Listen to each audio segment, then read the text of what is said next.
Noticias, emisión central.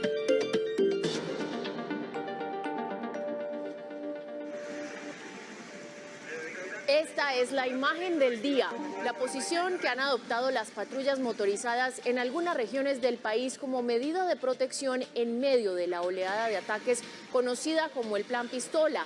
Y es que no solo los atacan por la espalda, sino cuando están en momentos de descanso. Esta estrategia recuerda los años de otro Plan Pistola, el de Pablo Escobar, que también le puso precio a los policías. En segundos, un completo bloque informativo con esta noticia. Tenemos el testimonio de las familias.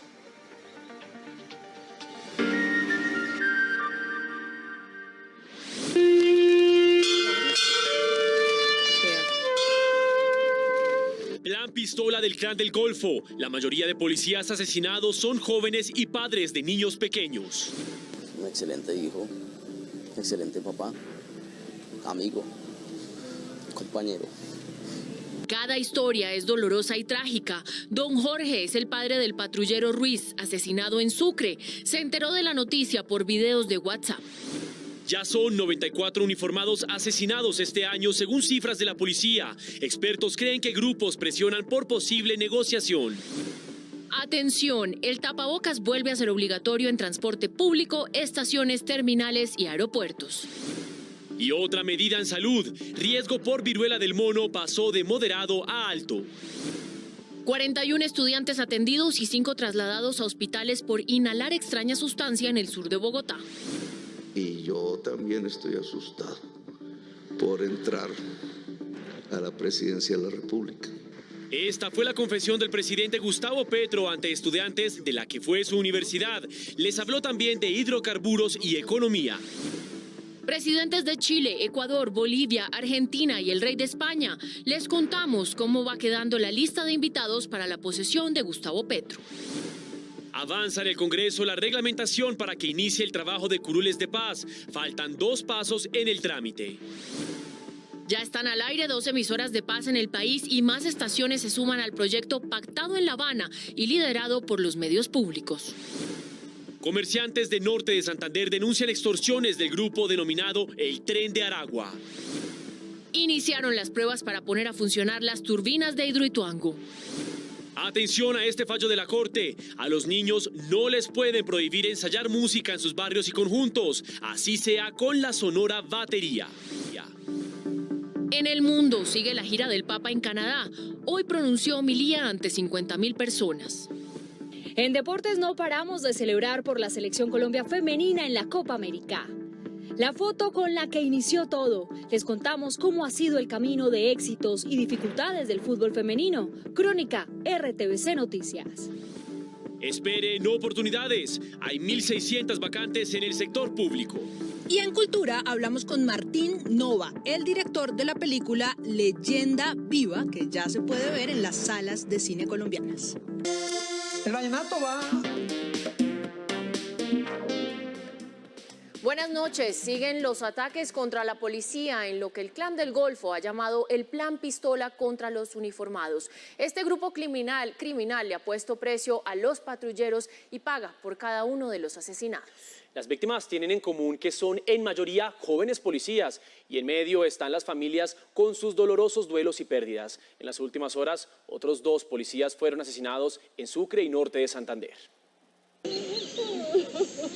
Imágenes que resumen tragedias y dramas de las familias de los policías, ahora incompletas porque uno de los suyos fue asesinado. Padre, Hijo y Espíritu Santo. Las víctimas tienen historias comunes más allá del uniforme. Jóvenes como Luisa Fernanda Zuleta, de 26 años, y el subintendente Sergio Yepes Páez recibieron una llamada falsa y en el sitio de la supuesta emergencia fueron atacados por sicarios en Yarumal, Antioquia. Fueron despedidos entre honores.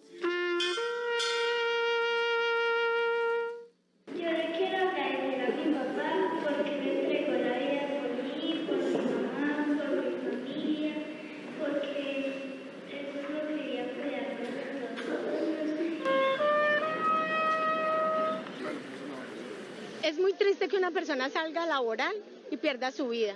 Y necesitamos que toda esta ola de violencia pare ya. por las familias que están sufriendo la pérdida de sus seres queridos, por esos hijos que quedan solos, las esposas, las mamás que están llorando sus hijos. Las despedidas de ellos, como la de otros compañeros caídos, fueron con globos, velas, flores y calles de honor. Pero mientras los patrulleros eran despedidos, otro policía era asesinado en Sucre. Diego Felipe Ruiz, de 27 años, fue atacado en Sampuesa a disparos por la espalda en una panadería, vestido del uniforme que siempre soñó lucir. Hasta ahora cumpliría un mes de servicio en la policía. Su papá, quien viajó de Bogotá a Sincelejo para reclamar el cuerpo, dijo que se enteró a través de videos de WhatsApp que era su hijo. Un excelente hijo, excelente papá, amigo, compañero.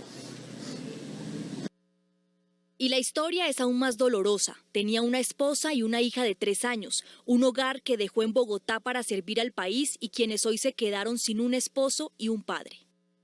Estamos solos. ¿Y a sus compañeros policías qué les diría? Que se cuiden mucho, que son malos buenos, somos malos buenos que los malos. Y los malos van ganando.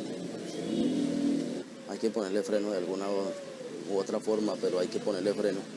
La tragedia de la familia Ruiz conmueve y entristece, pero se repite con el patrullero James Antonio Morales, de 33 años, asesinado esta mañana en Tibú, norte de Santander, por un francotirador que lo atacó en el pecho cuando salía de la estación de policía. Estos son solo algunos de los rostros de los héroes que en servicio a la comunidad resultan sacrificando sus propias vidas. El director de la policía le hizo un llamado a los ciudadanos a través de RTVC Noticias. Les pidió apoyar a los patrulleros del CAI en cada barrio y rechazar esta oleada de violencia. Anunció que se mantienen las recompensas por los principales cabecillas de estos grupos. Por medio de la campaña numeral Yo quiero a mi policía, las autoridades están llamando a los colombianos a unirse a diversas actividades para rechazar los ataques del Clan del Golfo y las disidencias de las FARC que han cobrado la vida de 35 policías este año. Pero que Colombia sienta el dolor de las viudas, de los huérfanos, abrazando a su policía en un apoyo en los CAI, con velas, con rosas en donde ha sucedido, con movilizaciones. Recientemente asesinaron a otros 2 patrulleros. Al parecer, los responsables son integrantes de estos grupos criminales. Es un ataque con la plata, perdón lo que voy a decir, casi nunca lo acostumbro a decir, pero es una plata maldita del narcotráfico la que está asesinando a los policías. Las autoridades aseguraron que son retaliaciones por las acciones que se adelantan en contra de sus principales cabecillas, por lo que mantienen las recompensas para quien entregue información. Por Gonzalito, Siopas, Chiquito Malo se ofrecen hasta 5.000 millones de pesos. Richard, que es uno de los cabecillas que más ha dinamizado ese deseo de atentar contra los policías, se ofrecen hasta 500 millones de pesos. Las autoridades rechazaron el plan Pistola que adelanta el Clan del Golfo desde hace 20 días en contra de la fuerza pública, al igual que el pago outsourcing, como se le llama la modalidad de contratar a delincuentes comunes para que realicen actos de sicariato en contra de la fuerza pública. El presidente Iván Duque rechazó el plan Pistola y dijo que no descansará hasta neutralizar a los alias Siopas, Gonzalito y Chiquito Malo, señalados integrantes del Clan del Golfo responsables de esta ofensiva. Yo creo que esta arremetida es una arremetida cobarde y está detonada por el acecho que se le está haciendo a Siopas, a Gonzalito y a Chiquito Malo. Y claramente también, como lo he dicho en varias ocasiones, pues yo creo que muchos de estos grupos están tratando de valorizar su capacidad de amenaza y de daño para tratar de buscar una posición negociadora frente al gobierno entrante. Las cifras actualizadas de integrantes de la fuerza pública asesinados este año ha crecido de manera considerable en las últimas semanas con la activación de este llamado Plan Pistola. Stephanie Valencia revisó los registros y nos cuenta qué dicen las cifras. Stephanie, buenas noches. ¿Qué tal, compañeros? Muy buenas noches. Pues mire, este año, de enero a julio, han sido asesinados 59 militares y 35 policías para un total de 94 uniformados asesinados. De estos 35 casos únicamente de la policía, 26 fueron asesinados por el Clan del Golfo. 19 de ellos se encontraban en servicio en el momento en el que fueron atacados y 7 de ellos se encontraban en descanso. Solamente en estos 26 días de julio asesinaron 17 policías. Según un informe del Centro de Recursos para el Análisis de Conflictos, CERAC, este año se han registrado 360 ataques a la fuerza pública, 110 casos solamente de junio a julio, como ven ustedes aquí en la gráfica, siendo la semana que pasó la más cruel desde hace 5 años. Desde este centro de análisis le dan crédito a la tesis que acabamos de escuchar del presidente Iván Duque, y es que respalda a su ministro de Defensa, y es que el llamado Plan Pistola sería un mecanismo de presión del Clan del Golfo para lograr una negociación con el gobierno entrante. Siempre que se va a iniciar una negociación de paz, llamémoslo así, los grupos violentos tienden a escalar las acciones violentas para mostrar, probablemente después en la mesa de negociación, que esas acciones de fuerza son su capacidad de negociación, para poder después, digámoslo así, mostrar que haber frenado esas acciones violentas son una contribución en esa negociación de paz. Una supuesta cabecilla de las disidencias, conocida con el alias de Tania, fue enviada a la cárcel. Entre su prontuario aparece el secuestro de por lo menos 22 soldados, el asesinato de un oficial del ejército y el homicidio de 3 indígenas aguá en Tumaco, Nariño. Según la investigación, Lady Vanessa Bolaños Anacona, alias Tania, pertenece a una estructura de la columna móvil Urias Rondón de las disidencias de las FARC. Esta mujer habría participado en el secuestro y posterior asesinato del subintendente del ejército Cristian Calderón Jiménez, ocurrido el 5 de septiembre del 2021 en Valle del Cauca. Un fiscal de la Dirección Especializada contra Organizaciones Criminales le imputó los delitos de homicidio agravado, secuestro simple agravado y concierto para delinquir agravado. La mujer no aceptó los cargos y deberá cumplir medidas de aseguramiento en centro carcelario. Alias Tania, quien además habría participado en el secuestro de 22 soldados y el asesinato de 2 policías, fue capturada en una acción conjunta de la Fiscalía y la Policía en la vía que comunica a Pasto con Mojarras, Nariño. En zona rural de Tuluá el año pasado, en donde vilmente asesinados a través de una emboscada con grupos terroristas. Sus comunicaciones fueron interceptadas. No puedo ni dormir, ¿no? ¿Por qué? Me llevaron para justiciar un sufrimiento. Adicionalmente hay evidencias que la vinculan con el asesinato de 3 indígenas Agua, ocurrido el pasado 3 de julio. Y mucha atención porque 2 temas de salud son noticia en la jornada de hoy. Uno, vuelve el tapabocas a algunos espacios, principalmente de transporte público, y hay cambios en el nivel de alerta por la viruela del mono. El uso del tapabocas será obligatorio en instituciones de salud, hogares geriátricos, transporte público, terminales de transporte aéreo, terrestre, marítimo y fluvial. El COVID no ha terminado. Nosotros hemos levantado la emergencia sanitaria ya hace un tiempo, hemos dado instrucciones sobre el uso del tapabocas, pero también tenemos que ser conscientes que en la medida que vamos teniendo más interacción y hemos ido también relajando muchas de las medidas, pues vamos a estar más expuestos a que haya aumentos de casos. En municipios donde menos del 70% de la población no tenga esquema completo o el 40% no tenga dosis de refuerzo, recomiendan el uso del tapabocas en espacios cerrados. El primer mandatario también habló de la importancia de elevar de moderado a alto el riesgo de la viruela del mono en el país como medida de contención. Hay que hacer una pedagogía clara. Yo le he pedido al ministro Fernando Ruiz, a los viceministros, al Instituto Nacional de Salud, que hagamos toda la pedagogía y que entendamos cuáles son esos factores que pueden ser altamente transmisores de esta enfermedad. El presidente Duque dijo que no se puede estigmatizar esta enfermedad y que continúan estudiando cuáles son esos factores que pueden ser altamente transmisores. Emergencia en un colegio de Bosa, en el sur de Bogotá, porque los estudiantes supuestamente inhalaron una sustancia química. ¿Qué dicen las autoridades? Edwin Suá, muy buenas noches, cuéntenos.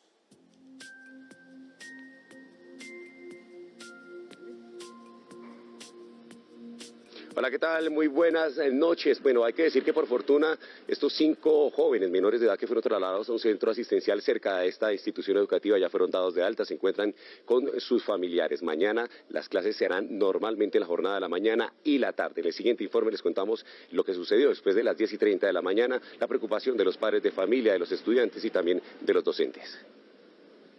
Antes del mediodía, este fue el panorama en el colegio de Bosa, Brasilia.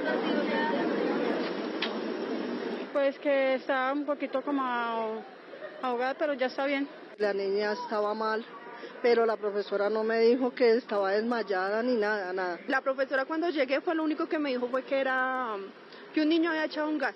pimienta. Los bomberos hablan de una posible mezcla de detergentes. Se interviene con el equipo de materiales peligrosos, un equipo técnico en el cual se hacen las mediciones especializadas y las causas se determinan de que no fue ningún gas pimienta, no fue al parecer una mezcla en unos productos de aseo. Además del cuerpo de bomberos, más de 20 ambulancias llegaron al colegio para atender la situación. Por orden de los rectores y por recomendaciones nuestras, hasta que no se haga una desinfección de todo, no se permite el acceso a los menores. En total, 1.100 niños y 100 adultos, entre profesores y personal de aseo, fueron evacuados.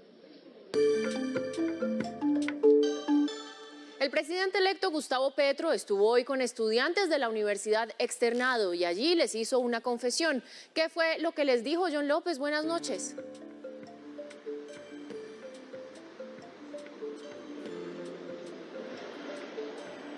Hola, muy buenas noches. Así es, mire, el presidente electo Gustavo Petro le confesó a los estudiantes que van a iniciar sus carreras universitarias allí en la Universidad Externado que siente miedo, que está asustado de llegar a la Casa de Nariño. Lo hizo en medio de un discurso por un homenaje que quisieron darle los directivos y los estudiantes por su trayectoria política, pero además precisamente por ese paso que está próximo a dar al convertirse en presidente de los colombianos. Ahora muchos y muchas de ustedes estarán asustados y asustadas por entrar a una universidad, y yo también estoy asustado por entrar a la presidencia de la República. Esta fue la confesión del presidente electo Gustavo Petro a los estudiantes de primer semestre en la que fue su universidad. También les habló de otra graduación que estuvo a punto de recibir. Yo estudié contabilidad desde la cárcel. Bueno, se enseñaban contabilidad 1, contabilidad 2, contabilidad 3 en la facultad, pero a mí me tocó profundizarla en la cárcel. No alcancé a terminarla porque salí libre. Además, habló de uno de los temas que fue polémico en tiempos de campaña, la suspensión de la explotación de petróleo y carbón. A Colombia, en el corto plazo, si quiere salirse del petróleo y del carbón, solo la salva el turismo. Los estudiantes y docentes lo habían recibido con aplausos. Al final, recibió su carnet que lo acredita como egresado del externado. Johnny, ya se conocen algunos de los invitados para la posesión de Gustavo Petro. Cuéntenos quiénes confirmaron. Pues uno de los primeros en confirmar fue el rey Felipe VI de España. Junto a él ya confirmaron también 11 presidentes, un vicepresidente y 4 cancilleres del llamado bloque latinoamericano. Lo que sí continúa siendo un enigma es el nombre de la persona que encabezará la delegación del gobierno de los Estados Unidos. El bloque de presidentes latinoamericanos estará encabezado por el presidente de Chile, Gabriel Boric, el mandatario ecuatoriano Guillermo Lasso, el presidente de República Dominicana, Luis Abinader, y el presidente de Bolivia, Luis Arce. Junto a ellos llegarán a Colombia los presidentes de Paraguay, Panamá, Honduras, Costa Rica y Argentina. Aún está por definirse quién será el designado del gobierno del presidente Joe Biden de Estados Unidos. Se habla de la vicepresidenta Kamala Harris o el secretario de Estado Anthony Blinken. El rey Felipe VI de España encabezará la delegación europea. En temas de agenda diplomática, el presidente electo se reunió en el norte de Bogotá con la coordinadora residente de las Naciones Unidas en Colombia, Mireya Villar. Allí se habló sobre la hoja de ruta entre el gobierno electo y las Naciones Unidas. Temas como el hambre cero, el cambio climático, la paz y la migración también estuvieron en la mesa. Finalmente, les cuento que la vicepresidenta electa Francia Márquez se reunió en Sao Paulo con el expresidente brasileño Luis Ignacio Lula da Silva. Allí hablaron acerca de la coyuntura política latinoamericana y también de las expectativas del gobierno entrante en Colombia. Francia Márquez estará realizando una pequeña gira por Sudamérica, por países dentro de los que se destacan Argentina, Chile y Bolivia. Mateo, esto es toda la información por el momento desde el occidente de Bogotá. John López, RTVC Noticias Conectados 24/7. John, a usted muchísimas gracias por toda esta información y avanza en el Congreso de la República el proyecto que distribuye las curules de paz en las comisiones de la Cámara de Representantes. De cumplir todo el trámite, solo quedaría pendiente la posesión presidencial. El Congreso aprobó la conciliación del proyecto que establece cómo serán divididas las curules de paz en las comisiones. Las comisiones primera y quinta de la Cámara tendrán 3 curules de paz, las 5 comisiones restantes de a 2 curules. Porque aquí somos unos tigres, aquí todos tenemos mucha cancha, entonces a ellos hay que garantizarles espacios en todas las comisiones. El presidente Iván Duque aseguró que apenas llegue el proyecto a su despacho, le dará trámite. Lo que procede de parte nuestra es firmar todo lo que corresponda y que podamos ya ver a plenitud esa voz y voto de las víctimas en el Congreso de la República. Tras la sanción del presidente Iván Duque, los congresistas que ocupan esas curules de paz podrán sesionar en las comisiones con voz y con voto. El sistema de medios públicos entregó un balance de la entrada al aire de 2 emisoras de paz en todo el país. Ya está proyectado que habrá más estaciones que se sumarán a este proyecto en cumplimiento de la implementación de los acuerdos de paz de La Habana. RTVC Noticias pertenece al sistema de medios públicos del país. Las emisoras de paz son frecuencias que RTVC, a través de la Radio Nacional de Colombia, pone al servicio de las comunidades en territorios que sufrieron el conflicto armado. La tarea que nos deja el acuerdo de paz son 20 emisoras de paz, ya llevamos 12 funcionando, 16 que ya tienen puntos de aprobación, es decir, la meta se cumple en un 60% ya operando. 4 zonas del país más afectadas por la violencia del conflicto armado contarán con sus emisoras de paz próximamente. Fundación Magdalena, en Tumaco, Nariño, en San Vicente del Caguán, en Caquetá, y en San José del Guaviare. Sin duda, el proyecto permite que las regiones más apartadas del país sean escuchadas. Contarle a los colombianos y al mundo entero cómo se está implementando el acuerdo de paz. Y somos la radio pública. Sin duda tenemos que hablar de nuestras tradiciones, de nuestra cultura. Todos esos mensajes, toda esa información también la compartimos a través de las 64 frecuencias, 12 puntualmente de las emisoras de paz. Más de 5.000 líderes sociales, juveniles y campesinos han expuesto sus ideas a través de las emisoras de paz. En norte de Santander, comerciantes denuncian que son víctimas de extorsión por parte del Tren de Aragua. Este es un informe de Paola Tarazona, periodista de la Radio Nacional de Colombia. Según las autoridades de Cúcuta, el Tren de Aragua es uno de los grupos delincuenciales que está cometiendo más casos de extorsión en la zona fronteriza. En esta organización, 2 mujeres fueron capturadas en las últimas horas, quienes estarían detrás de un caso de extorsión a un comerciante por 50 millones de pesos. Sostienen que se están adelantando operaciones para dar con más capturas. Se inicia una labor investigativa en coordinación con la seccional de inteligencia y se coordina, gracias también a la pronta y oportuna denuncia de la víctima, a organizar el operativo del cual en el momento de la captura se proceden a leer los derechos del capturado, se le incautan 50 millones de pesos producto de la exigencia extorsiva. Las autoridades invitan a denunciar ante el Gaula y la policía este tipo de situaciones. Y continúa la alerta por secuestros masivos en Arauca. Las autoridades denuncian la presencia de grupos armados ilegales. Más información con Carolina Díaz, periodista de la Radio Nacional.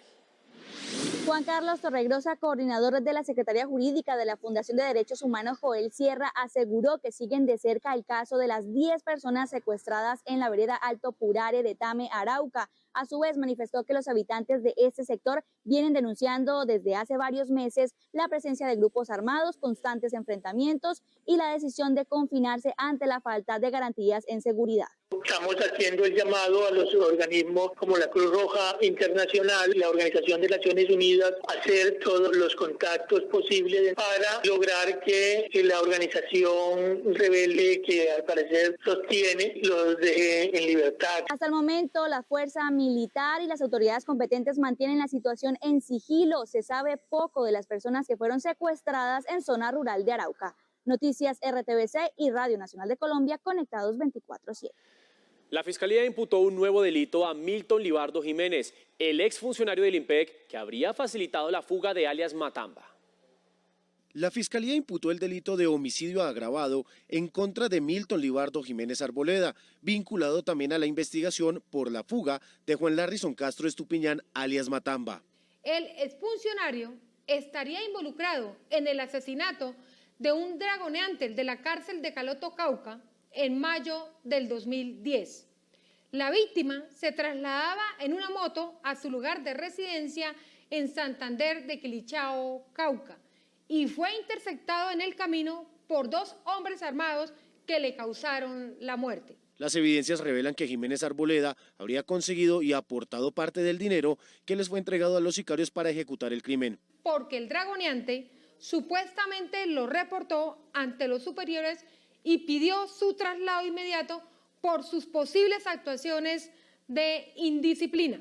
Ante una jueza de control de garantías de Caloto, Cauca, el procesado no aceptó los cargos. Hoy estuvo a prueba la primera turbina de Hidroituango y el resultado fue satisfactorio según la empresa. Se espera que empiece a producir energía el próximo 15 de octubre.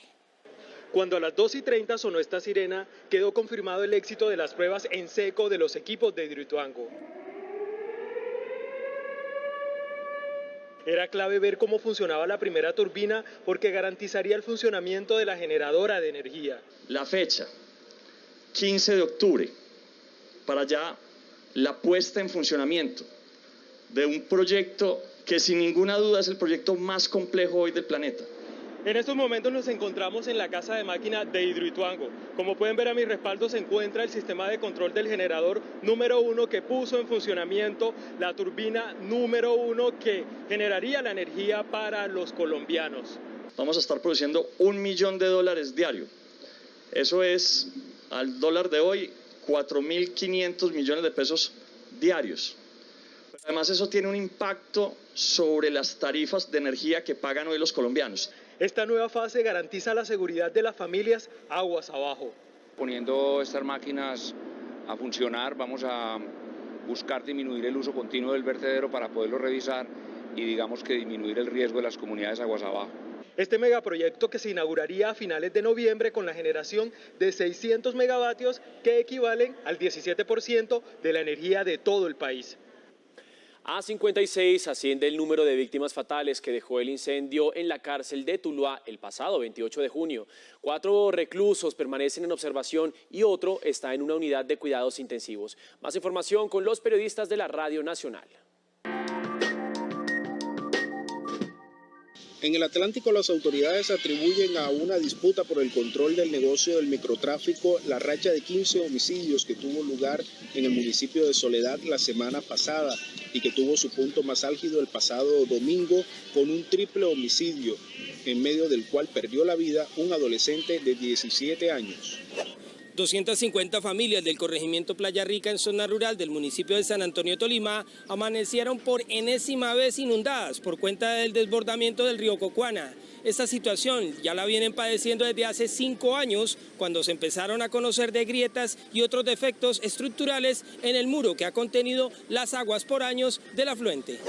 En el departamento de Putumayo, la Asociación de Rectores de las Instituciones Educativas advirtieron que se está presentando la deserción escolar por la movilidad de los padres de familia por cuestiones laborales, la siembra de cultivos de uso ilícito y los grupos armados que hacen presencia en el territorio e impiden la movilidad de los estudiantes a las diferentes escuelas de la zona rural.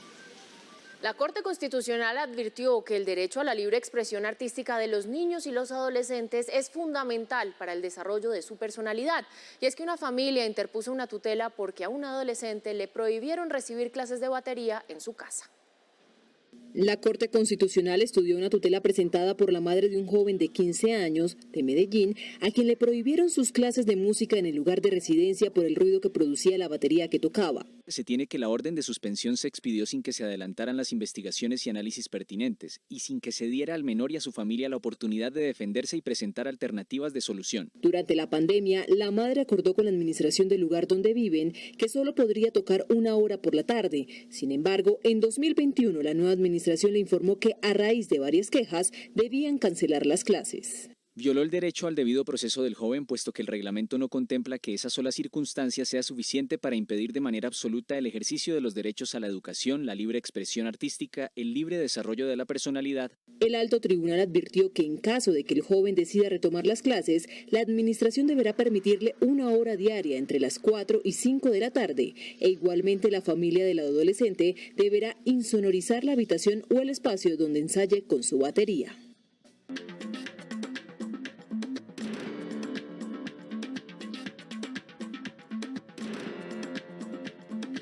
Hablamos de lo que pasa en el mundo. El Papa celebró hoy su primera gran misa en Canadá en medio de su visita de 6 días. Francisco pronunció la homilía ante unas 50,000 personas en un estadio y pidió no oprimir nunca la conciencia de los demás. Un día después de presentar una disculpa histórica por los abusos cometidos contra niños indígenas en escuelas católicas de Canadá, el Papa Francisco celebró una misa ante una audiencia masiva en el estadio Commonwealth de Edmonton. Debido a sus problemas de rodilla, el sumo pontífice permaneció sentado durante buena parte de la ceremonia y fue ayudado en la celebración por el arzobispo de Edmonton, Richard Smith. El Papa dio una vuelta al estadio en el Papamóvil para saludar a los fieles y dedicó su homilía a la fiesta de los abuelos, que se celebra hoy por la festividad de Santa Ana y San Joaquín, padres de María y abuelos de Jesús. En el oriente del país, jóvenes indígenas que llevan varios días realizando una caminata de 275 kilómetros llegaron a Quebec, ciudad que visitará mañana el Papa. Creo que somos conscientes de que para muchos indígenas la religión sigue siendo importante y que las disculpas que ha pronunciado el Papa marcan un hito importante en su sanación. Francisco terminó la jornada en la provincia de Alberta con una visita al lago Santa Ana, lugar sagrado para los indígenas convertido en un sitio de peregrinación para los católicos. Así saludaron los feligreses al máximo jerarca de la iglesia. La Unión Europea anunció que las sanciones contra el Kremlin no son la razón de los precios altos de los alimentos o fertilizantes en el mundo. El grupo abrió la puerta a modificaciones si hay efecto en los mercados. Con cada impacto, con cada expresión utilizada por Rusia para hacerse sentir a lo largo y ancho del suelo de Ucrania desde hace 3.672 horas, ha conseguido también impactos globales. Esto lo hace deliberadamente para dificultar al máximo a los europeos la preparación para el invierno. Es una guerra abierta de gas que Rusia está librando contra una Europa unida. Así es como debe percibirse. En mesa redonda, los 27 responsables de la energía de cada estado que compone la Unión Europea tuvieron que decir sí a racionar el gas. Un crudo invierno a la vuelta de la esquina y menos de la mitad de los metros cúbicos del combustible fluyendo desde Moscú los llevan a protegerse ante una súbita interrupción total del gas dictada desde el despacho del presidente ruso en reacción a las sanciones que recibe por la guerra que justamente dictó también desde allí. La economía mundial todavía se está recuperando de la pandemia y ahora con la invasión de Ucrania por parte de Rusia nos enfrentamos a un panorama sombrío e incierto. La otra mella de las acciones rusas en su vecina es esta, redundando en sus golpes a infraestructura portuaria a lo largo de la costa sur del país, compromete la vía para sacar miles de toneladas de cereales y grano estancado y así socava la salida a nivel planeta de la crisis alimentaria que justamente esta guerra agudizó y así como mina las bases de toda una nación, mina las expectativas de crecimiento global.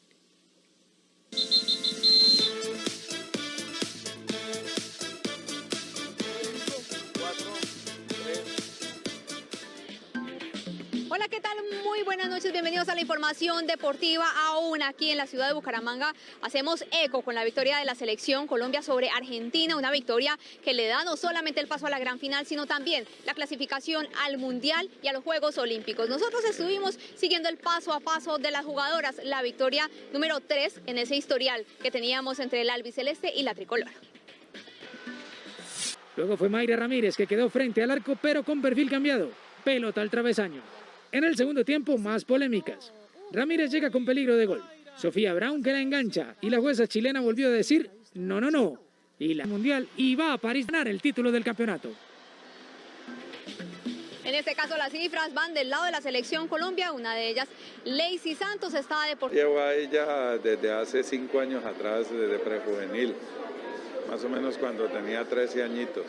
Actualmente es jugadora del Deportivo Cali. También disputó el Sudamericano Sub-17, donde la selección Colombia clasificó al Mundial de India. Además se consagró como la artillera tricolor. Linda va paso a paso, la hemos ido cimentando. Igual la acercamos a Gabriela, Natalia Giraldo, Ángela Barón. Forma parte también de la selección Colombia Sub-20, que disputará el Mundial en Costa Rica. Llegar hasta este punto no ha sido una tarea fácil para la selección Colombia. Desde 1990 han venido sembrando y es apenas ahora que se siguen recogiendo los frutos de tantos años de trabajo. Esa ha sido una historia de mucha lucha para la selección. Esta foto es de 1998. Es la primera selección Colombia femenina de la historia. De esta a esta imagen han pasado 34 años. El fútbol femenino colombiano ya está en su mayoría de edad.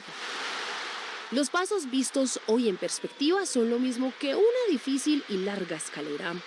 Estos fueron los primeros escalones. En 2008, cuando ellas, vestidas de amarillo, fueron campeonas sub-17 en Chile. Luego vino el primer gol en un mundial de fútbol. Ocurrió en Canadá en 2015 ante México. Un penal que se convirtió en un oro panamericano en Lima en el año 2019. En los clubes también hubo un aporte clave. En Brasil, en 2018, el Atlético Huila levantó nada menos que la Copa Libertadores de América. Y de la Copa América.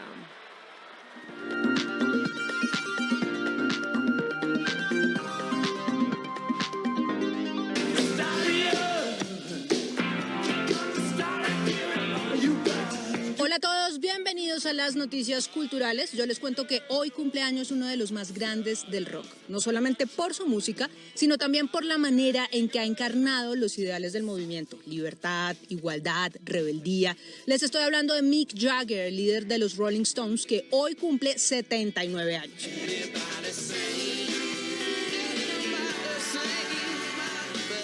Por otro lado, también les cuento que hay efeméride, 70 años de la muerte de Eva Perón. Pero para eso le voy a hacer el turno a Juan Sebastián Ramírez, Lord Cultura. Y aunque dejen el camino girones de mi vida, yo sé que ustedes recogerán mi nombre y lo llevarán como bandera a la victoria.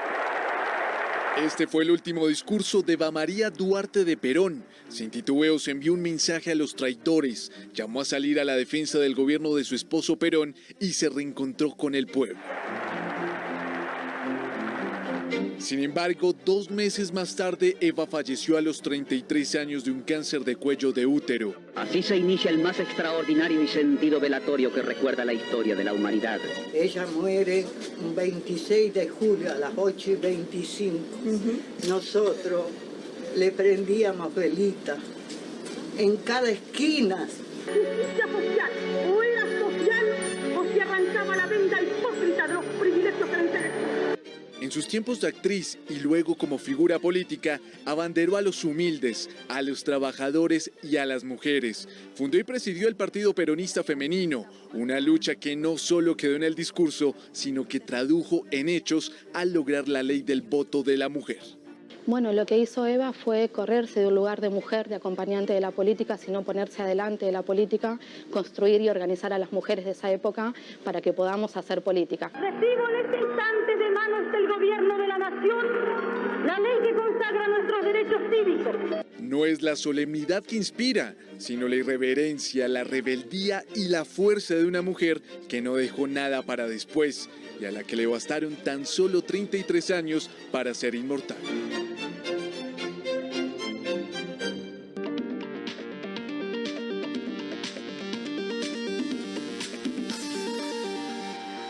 Y no son buenas las proyecciones de los economistas del Fondo Monetario Internacional. La entidad redujo las expectativas de crecimiento de la economía mundial y aseguró que hay un panorama sombrío e incierto por una posible recesión.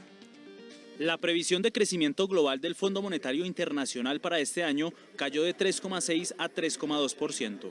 Primero, la guerra en Ucrania podría llevar a una interrupción repentina de los flujos de gas europeos desde Rusia. Segundo, la inflación podría permanecer obstinadamente alta. Y en tercer lugar, las condiciones financieras globales más estrictas podrían inducir un aumento en el sobreendeudamiento en los mercados emergentes y las economías en desarrollo. Para el FMI, las economías más grandes del mundo crecerán menos en 2022.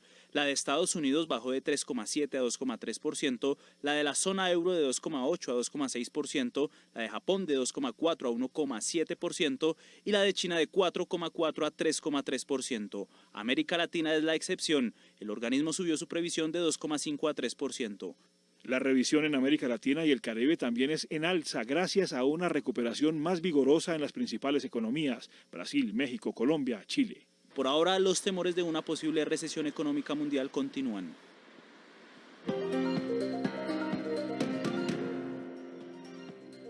El precio del dólar cayó 16 pesos con 62 centavos y llegó a 4.445 pesos con un centavo.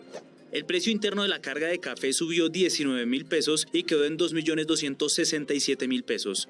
1.400 millones de pesos de multa deberán pagar 19 aerolíneas que operan en Colombia por incluir cláusulas abusivas en contratos que afectan los derechos de los usuarios.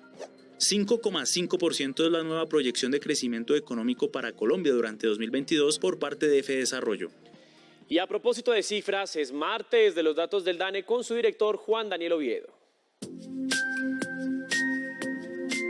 Muy buenas noches. El jueves pasado el DANE presentó los resultados del gasto del gobierno general por finalidad y el gasto social público y privado a través de la metodología de la OECD. Veamos de qué se trata el gasto por gobierno general por finalidad. Se trata de desagregar en 10 finalidades socioeconómicas y en una transversal que es el servicio de la deuda, todo el gasto tanto del gobierno central, los gobiernos locales y los fondos de seguridad social en la satisfacción de necesidades socioeconómicas como la protección social, salud, educación, defensa y seguridad. Pero veamos en 2021 cuál fue el monto del gasto del gobierno general por finalidad. Como ustedes lo pueden observar, con un total de 404.8 billones de pesos, los mayores rubros de destinación del gasto del gobierno general por finalidad fueron protección social y salud respectivamente, con aproximadamente 117 billones y 72.5 billones cada uno de ellos. Los mayores incrementos entre 2019 y 2021 están reflejados en un mayor servicio de la deuda, algo que vamos a analizar más adelante, pero miren también cómo la destinación de asuntos económicos refleja la apuesta del gobierno nacional para generar programas como el subsidio a la nómina y el subsidio a la prima para poder reactivar la demanda de los hogares en el contexto de pandemia. Conozcamos cuál es la tendencia histórica del gasto del gobierno general por finalidad. Como podemos observar, desde 2010 hasta el año 2021, tanto 2020 como 2021 han sido los máximos históricos a través del peso relativo que tiene este gasto del gobierno general por finalidad dentro del Producto Interno Bruto en términos corrientes. Con un peso del 36,9% del PIB en 2020, tuvimos el máximo de toda la serie con un mayor gasto en salud, en protección social y en asuntos económicos como peso relativo dentro del Producto Interno Bruto en la serie histórica. Ya para 2021, esos 36.9 puntos porcentuales se reducen a 34.4 puntos porcentuales del Producto Interno Bruto y es importante entrar a analizar cómo se financió ese mayor peso que tuvo el gobierno general dentro del Producto Interno Bruto. Cuando vemos las fuentes de financiación, rápidamente encontramos que ha sido a través de un mayor endeudamiento neto que el gobierno general ha podido responder de forma significativa a las necesidades de mitigación de los impactos económicos que generó la pandemia. No más en 2020, el endeudamiento neto del gobierno general llegó a pesar 8.8 puntos porcentuales del Producto Interno Bruto, mientras que ya para el año 2021 llegó a pesar 7.9 puntos porcentuales como déficit dentro del Producto Interno Bruto. Con estos elementos podemos pasar revista ahora al gasto social de fuentes públicas y privadas, que es una metodología de la OCDE que nos permite agregar beneficios monetarios y no monetarios de fuentes públicas y de fuentes privadas alrededor de 9 dimensiones como la familia, el envejecimiento, la salud, entre otros. La tendencia histórica de este gasto público, social, tanto de fuentes públicas como de fuentes privadas, pues nos muestra que tanto en 2020 como en 2021 tuvimos unos máximos históricos. En este caso, en el año 2020 llegamos a tener un peso de 19.1 puntos porcentuales del gasto social de fuentes públicas y privadas, sobre todo por la mayor intensidad del componente de familias, lo cual refleja en efecto la apuesta del gobierno nacional y de los gobiernos locales para crear rápidamente programas de transferencias monetarias que mejoraron el bienestar de los hogares frente a los choques de ingresos asociados con la disminución de actividad económica que trajo la pandemia de la enfermedad COVID-19. Muchas gracias. La Sala Especial de Instrucción de la Corte Suprema de Justicia le negó la libertad por vencimiento de términos al ex senador Iván Moreno Rojas, preso por el carrusel de contratos de Bogotá. Más información en el siguiente reporte de noticias en un minuto. La JEP llamó a rendir versión al general en retiro Mario Montoya. Según el Tribunal de Paz, tienen evidencias de crímenes asociados a falsos positivos cometidos entre 2002 y 2003, cuando fue comandante de la 4ª Brigada. La diligencia está programada para los días 15 y 16 de septiembre. El ministro de Justicia, Wilson Ruiz, se refirió a la apertura del incidente de desacato de la JEP en su contra. Dijo que es falso que haya incumplido requerimientos del Tribunal de Paz. Un juez ordenó capturar a Miguel Ángel Melchor Mejía Múnera, alias Mellizo, por supuesto soborno al exmagistrado Eduardo Castellanos Rosso y la exfiscal Hilda Niño Farfán entre 2013 y 2017. Al parecer, el soborno buscaba beneficios de la Ley de Justicia y Paz y no ser señalados como narcotraficantes. La Defensoría del Pueblo presentó al Congreso un proyecto de ley sobre perdón, reconocimiento y reparación en favor de las comunidades negras, afrocolombianas, raizales y palenqueras.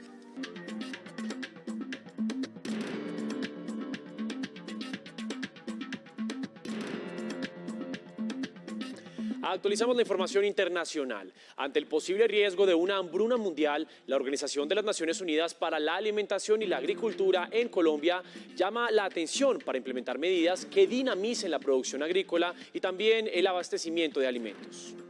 En Colombia, cerca de 4 millones de personas aguantan hambre y 52% de los hogares están en riesgo de inseguridad alimentaria. Pero nos está dando cuenta de situaciones o porque no se cuenta con los requerimientos alimentarios suficientes o porque por percepción usted no cuenta también con los medios para tener una alimentación adecuada. Por eso el llamado de la organización al próximo gobierno es a fortalecer la producción nacional. Cómo dinamizamos la producción del campo, cómo hacemos una producción de manera sostenible relacionado con todo el tema de disminución de pérdidas, desperdicios. Colombia cuenta con una extensión de tierra de 114 millones de hectáreas, con un potencial de producción de 39 millones, de las cuales solo 5,3 millones están sembradas, es decir, un aprovechamiento de 13,5% del total. Anualmente, en Colombia se desperdician hasta 9,7 millones de toneladas de alimentos. Y autoridades de Ciudad de México decomisaron un cargamento de al menos 1,6 toneladas de cocaína proveniente de Colombia, lo que supone la mayor incautación de esta droga en la capital mexicana. Más noticias del mundo a continuación. Rusia dejará de operar en la Estación Espacial Internacional después de 2024, una decisión que lamentó Estados Unidos. Yuri Borisov, nuevo director de Roscosmos, la agencia espacial rusa, aseguró que su país se enfocará en la construcción de su propio puesto en órbita, que estaría listo en 2025. El expresidente de Estados Unidos, Donald Trump, volvió a Washington por primera vez desde que abandonó el poder en 2021. Además de reivindicarse ganador de las últimas elecciones presidenciales, dejó la puerta abierta a volver a la posibilidad de presentarse como aspirante a ocupar la Casa Blanca. El gobierno español aprobó una reforma que facilita la regularización de inmigrantes en el país, que enfrenta una falta de personal en sectores como el turismo o la agricultura. La ley le permitirá a los extranjeros indocumentados que lleven más de 2 años allí regularizar su situación y a los estudiantes trabajar hasta 30 horas semanales. El sí a la nueva constitución de Túnez, impuesta por el presidente Kais Saied, venció por una abrumadora mayoría del 94,6%. Así lo anunció la autoridad electoral con base en resultados preliminares del referendo celebrado el lunes, que otorga amplios poderes al jefe de Estado y disminuye los del Parlamento. Llegamos a oportunidades y atentos porque hay 1.600 vacantes de trabajo en el sector público para asistentes, técnicos, asesores y profesionales. Aquí les contamos cómo pueden participar. En oportunidades de trabajo, vaya a la página www.cnsc.gov.co. Desliza hacia abajo en la sección Noticias, donde tendrá que dar clic en 1.600 vacantes para 66 entidades del orden territorial. Lea con atención la descripción y requisitos de la convocatoria habilitada en 9 departamentos de Colombia. Atentos, las ofertas van desde el salario mínimo hasta los 8.278.300 pesos, según el cargo al que postule, como administración de empresas, administración pública, contaduría, derecho, economía, ingeniería industrial, psicología, trabajo social, arquitectura, medicina y enfermería. Devuélvase a la página principal y dé clic en Simo, donde debe registrarse. Recuerde que la inscripción para los cargos asistenciales y técnicos es de 33.350 pesos y para asesores y profesionales es de 50.000 pesos. Ojo, la convocatoria va hasta el 11 de agosto de 2022. Y muy importante, recuerde que si quiere seguir informado 24/7, nos encuentra en todas nuestras redes sociales como RTVC Noticias.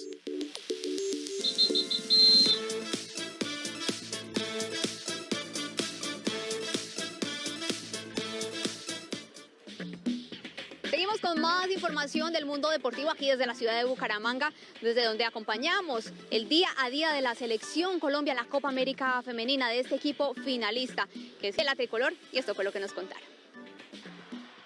Con el pitazo final que marcó la victoria de Colombia sobre Argentina, la celebración apenas comenzó. En el estadio Alfonso López de Bucaramanga había cerca de 16.000 seguidores que merecían compartir el triunfo. La entrada al camerino esta vez se hizo esperar y los hinchas se unieron en un solo latir.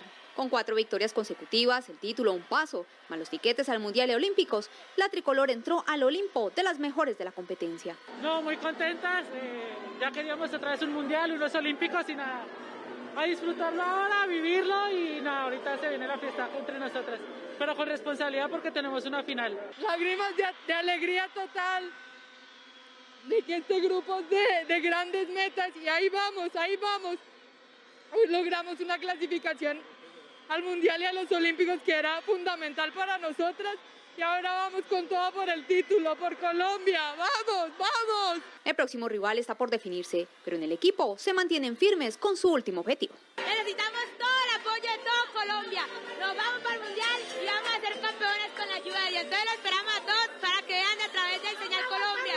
¡Nos vamos para el Mundial! ¡Nos vamos para el Mundial!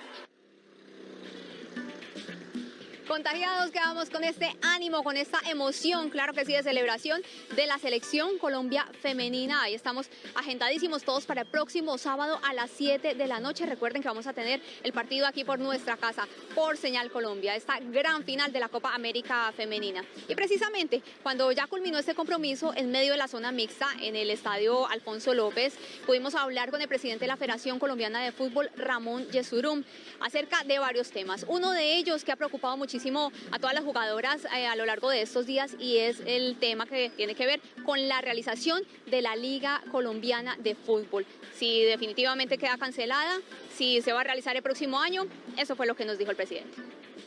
Los clubes en su gran mayoría, dentro de su presupuesto, al decírseles que iba a haber un torneo en el segundo semestre, no tenían ese flujo, esa capacidad y desafortunadamente no lo podemos hacer. Pero les digo hoy con toda seguridad y con toda la seriedad del caso, que la Liga Femenina a partir del año entrante será de un año entero. Ya saben, ahí queda anotado esta declaración del presidente de la Federación Colombiana de Fútbol. A partir del próximo año, la Liga Colombiana se va a realizar anualmente. Ahí estamos pendientes, por supuesto, de este tema. Y seguimos con más aquí en el mundo deportivo, porque no solamente tenemos fútbol en esta ocasión, también vamos a pedalear un poco, vamos a hablar de ciclismo. Tadej Pogačar confirmó que va a ser una de las bajas de la Vuelta a Colombia. Se esperaba, por supuesto, la actuación de este ciclista, pero decidió darse un tiempo y decir que después de San Sebastián, pues no va a continuar por una temporada. Necesita, por supuesto, una recuperación. Con goles de Bethany Met al minuto 34, Lucy Bronze al 48, Alessia Russo al 68 y Frank Kirby al 76, Inglaterra logró el pase a la final de la Euro femenina que se disputa en casa. De nuevo, la entrenadora Sarina Wiegman va a estar en una final en el torneo continental femenino más importante del viejo continente.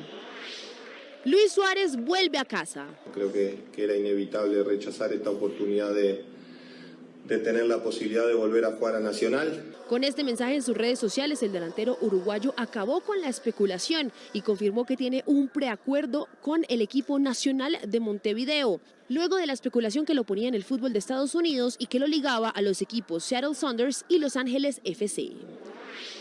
Con esta foto, Cristiano Ronaldo y Jorge Méndez confirmaron su reunión con el nuevo cuerpo técnico del Manchester United y también con el entrenador Sir Alex Ferguson.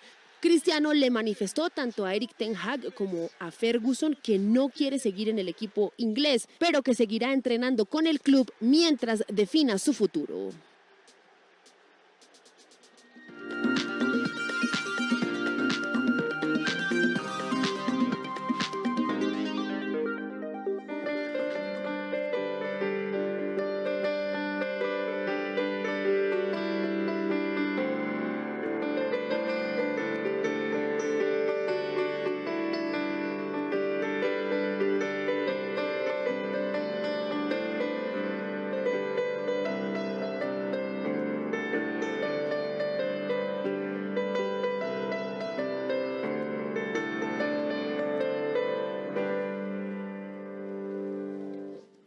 Y hoy es martes de invitado y me acompaña Martín Nova, que es el director de una película que se llama Leyenda Viva, el alma de un pueblo, que ustedes pueden ver ya en las carteleras de cine. Martín, bienvenido.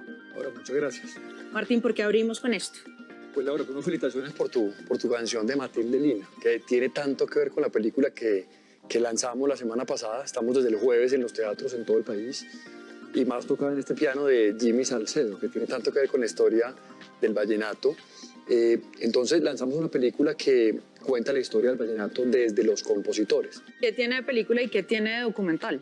Bueno, realmente es un documental. Le decimos película como una forma cariñosa de llamarlo, pero es un documental que dura cerca de 2 horas. Yo lo que digo es que la gente va a disfrutar cada peso de la boleta en el cine porque va a ir al cine 1:50, dura la película. Cada pesito de la boleta se va a disfrutar.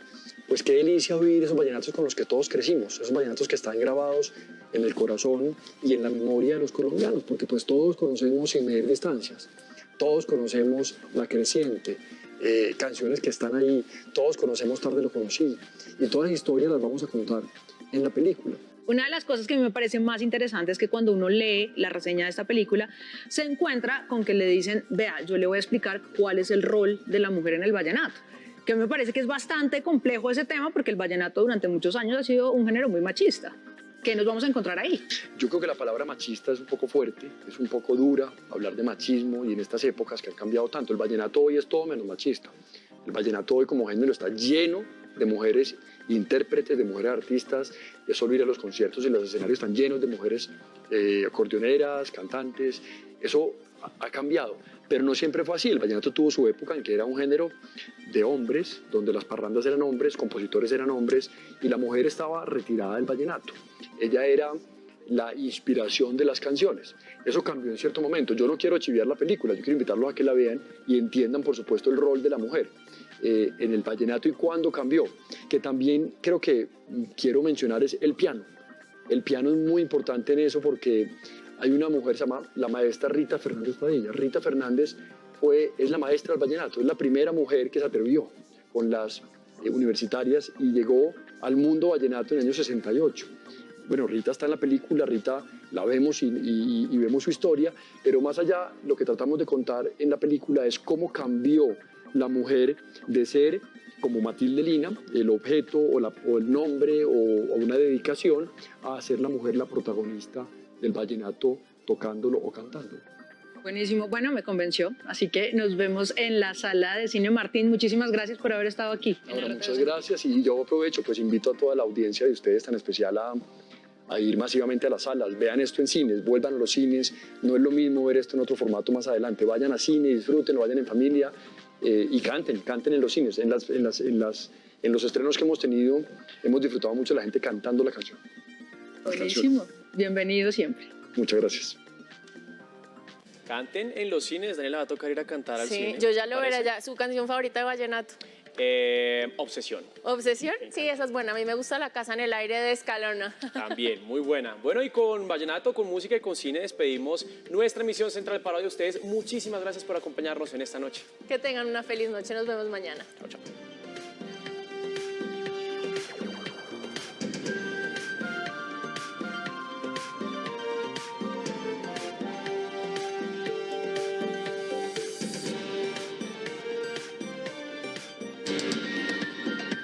RTBC Noticias, emisión central. Bienestar. Me conoces, mira.